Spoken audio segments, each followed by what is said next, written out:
Did you like the Lego movie? What about Wreck-It Ralph? Well, then you're gonna love. Then you're gonna love the Emoji Movie. I'm Sasha Perlraver, and this is Screen Junkies News.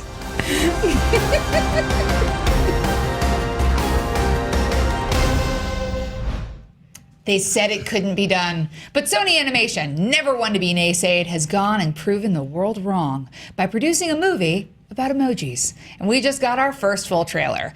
Featuring the voices of TJ Miller and Anna Faris, the Emoji Movie doesn't just bring up vital questions about life and our very purpose. It also features a talking piece of poop.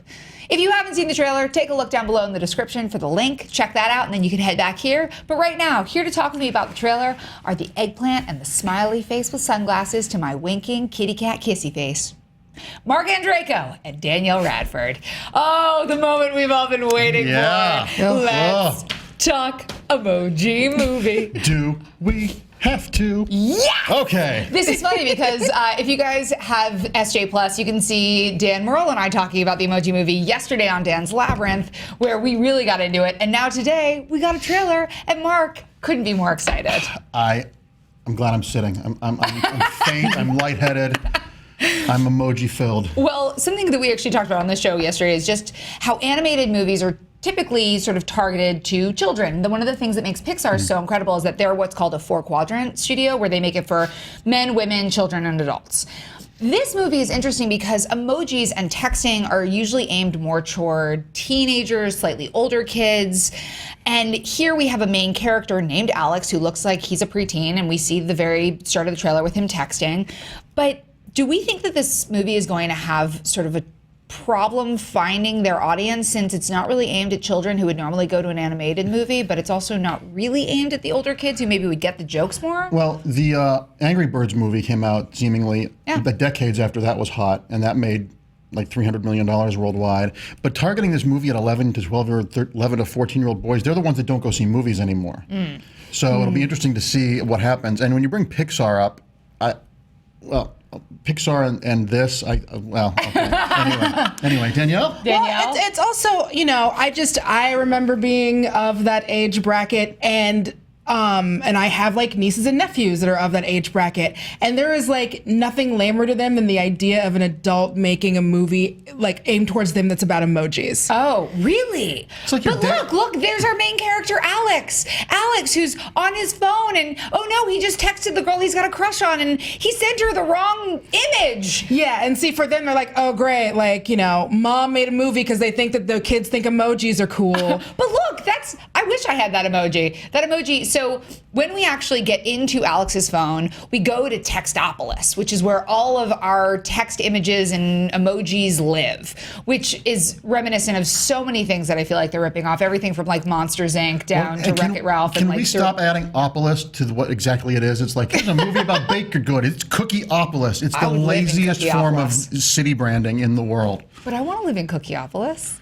Well, coming soon from Sony Pictures Animation. Sony presents Cookieopolis. But in this Textopolis world, which also is very Lego Movie, very, very Lego Movie, we meet our heroes. And they only have one job. Their job is to be the emoji on your phone. So we meet High Five, who is voiced by James Corden, and we meet Gene, who is supposed to be a meh.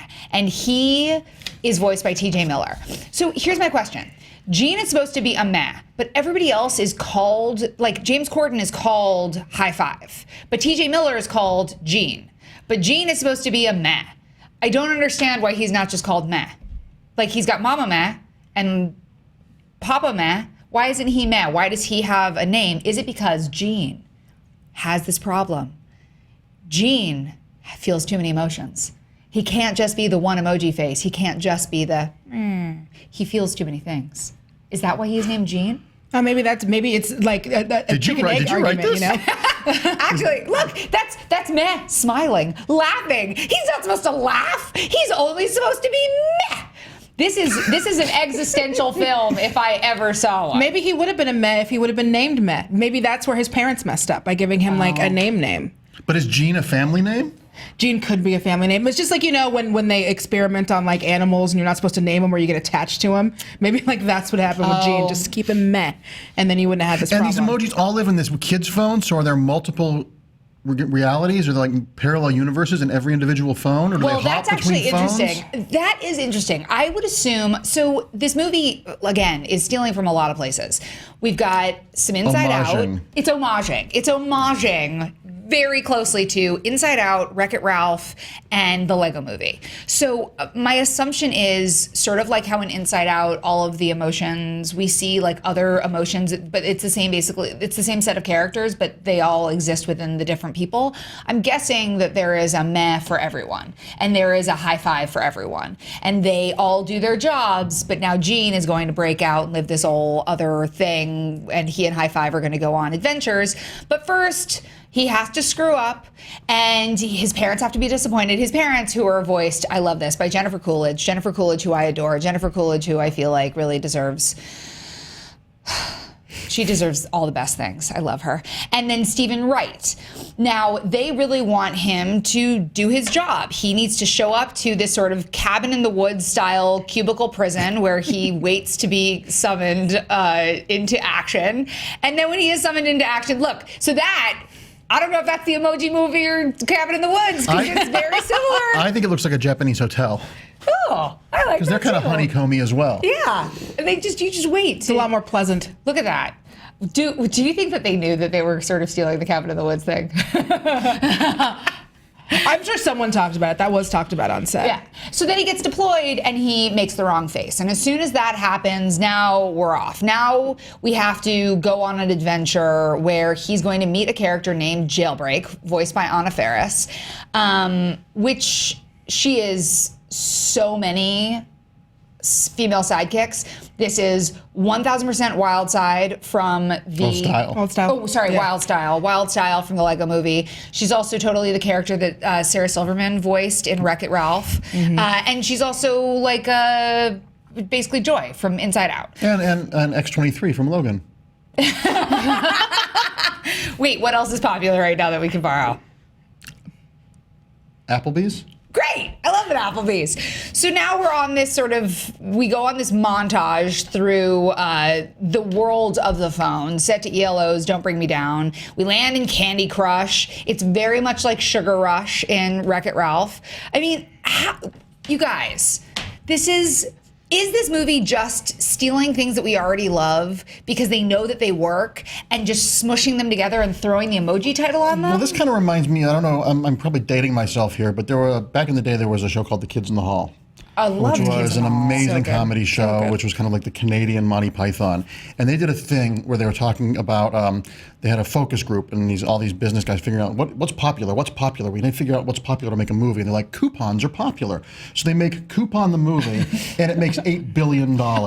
So I think there's a little bit of eugenics and a little bit of genetic manipulation here to make a movie that hits every sort of thing. Now, once again, I'm making fun of the Emoji Movie here. I had my doubts about the Lego Movie, and the Lego Movie transcended what it was so much better than it should have been. Yeah. The Lego Movie is legitimately a great movie. Yeah. So there is a bit of hope that this could be the next Lego Movie and shock me. But that being said, it's a movie about emojis. Danielle, what are you thinking? I agree. It's like a remix movie. It's like Puff Daddy came in and was like, let's sample this track and let's sample this track and let's put it on this thing that we already know. Yeah. I'm just hoping maybe the sequel will be like the Kim-moji movie. Just really get that branding in there. Shove it all in there. The Lil Kim Emoji movie. Oh, now see that's That an emoji. I would actually Where watch. it's just like the outfit that she wore to the VMAs. Yep, it's just Diana Ross. Yeah. I would watch that. Now, honestly, I didn't hate this trailer. I thought this trailer was really fun. And then they hit us with the final moment. And I got, Girls don't like poop jokes. I love poop jokes. But now here we have the Meh family in the bathroom, and out of one stall comes Daddy Poop, played by Dramadesque Olivier, Grammy-winning actor Sir Patrick Stewart, playing a walking piece of poop with his son. And they come out of the same stall, and they say to each other, "What do we do after we use the bathroom? Wash our hands? Ha ha ha ha ha!" And they start laughing, and they high five, and they leave the bathroom. Don't forget we were talking about this before We had the a show. lot of questions. Does when a poop emoji poop, is that giving birth? Is it Do like poop emojis poop off part of themselves, or do poop emojis poop food? Are they the opposite of what people do? So Was he making him? Is that why they were both in the bathroom together? I mean, he was making the other poop? These are really important questions. Like I'm telling you, this film is much more existential. And than they you look think. like soft serve. They They need to up their fiber output. They're not. That's not a healthy Why poop. is he wearing a bow tie, but his son only has toilet paper on? Well, I'm assuming that you have to go through trials before you get the bow tie. It's a rite of emoji poop passage. Is the bow tie a bow tie, or is the bow tie toilet paper that is being used later on? Or did the poop emoji eat someone who had a bow tie on, and that's all that's undigested? Oh, see, fascinating. And why, if there's toilet paper on his shoe, but do they even have to wipe if they are? But poop? are they wearing shoes? They look like they're made of poop. Wouldn't they leave little poop footprints everywhere? And do they eat other emojis in the same way that when we eat something, it turns into poop? Are they just cannibals going around eating all of the smiley faces Now I know and what it feels like to be on sunglasses? Fox and Friends. No, now we have to yell. Now we have to yell about it too. Why is the poop pooping? Well, but so these are questions that honestly, also, is it a Wouldn't they be scared of toilets? Wouldn't they be afraid someone would shove them in and flush them away?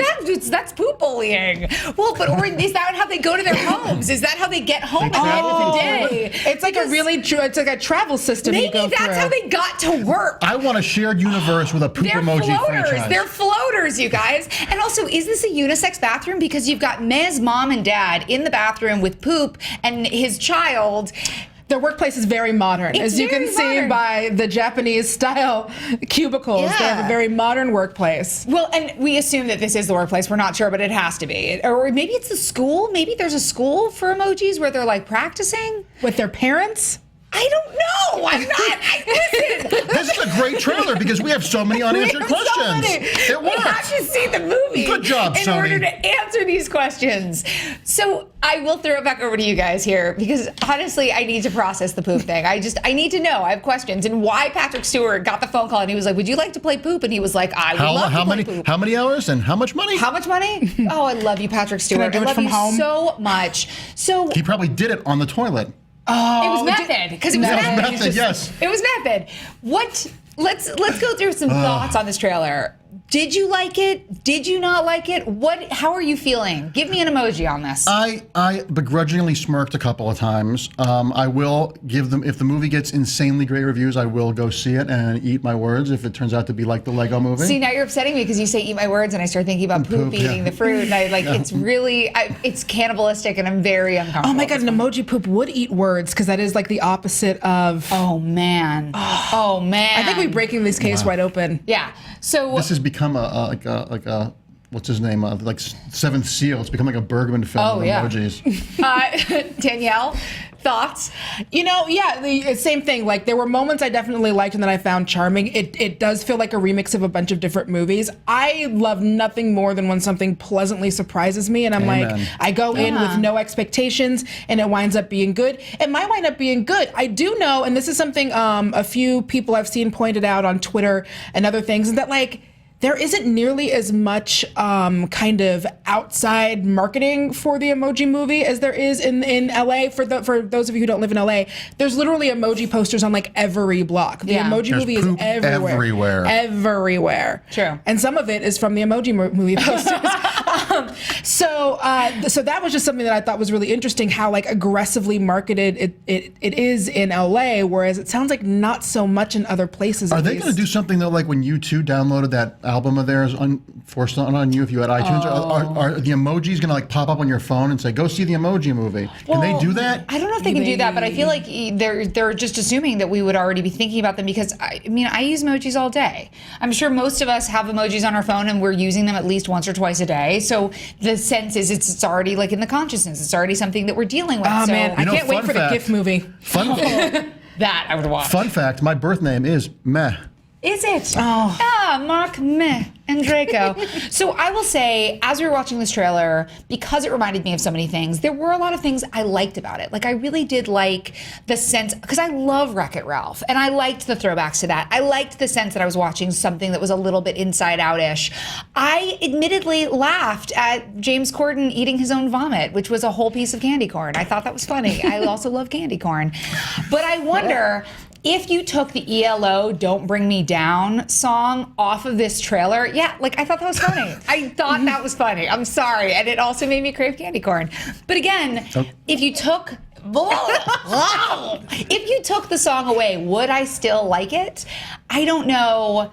I, like you, would love to be pleasantly surprised by this movie. And I want there to be a more equal distribution of studios that make good animation. I feel like DreamWorks has given us some great stuff, and we forget about them sometimes. I want Sony to show up and give us a movie that isn't Angry Birds. I want to be like, yes, I want to go see a Sony animation movie because... Well, but a lot of that is also on the audience. You know, there are studios doing things like Kubo and the Two Strings, which is brilliant. And, you know, Iron Giant classically. You know, we talk about wanting to diversify, and I agree, the more animation that's out there, the better, because back when I was a kid, it was just Disney and then whatever fell off a truck from Korea that they redubbed.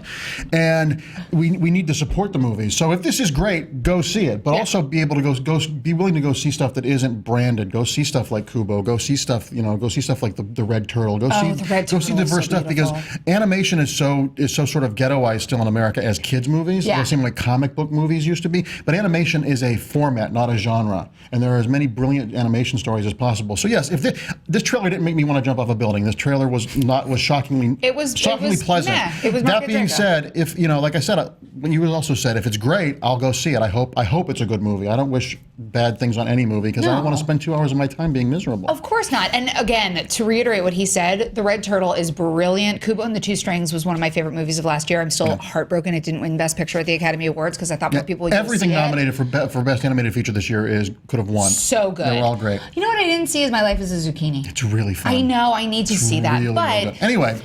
On Dan's Labyrinth yesterday, we were talking, I issued sort of a challenge saying, if you go see this movie, I want a emoji review of it.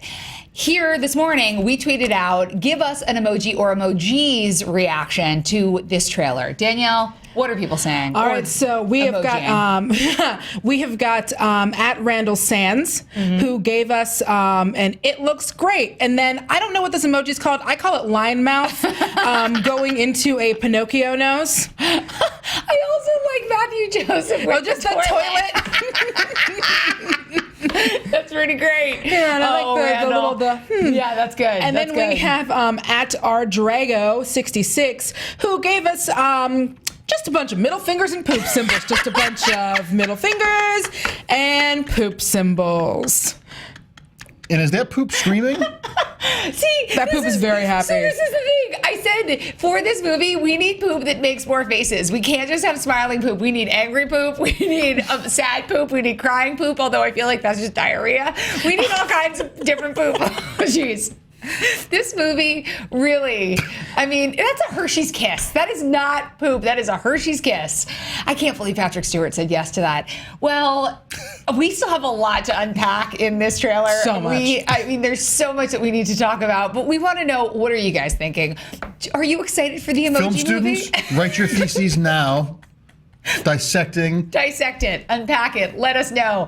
And the way you can do that is you can comment below. You can tweet us at SJ News. Make sure to like and subscribe. Of course, you can always click here for more Screen Junkies news, and we will see you very soon.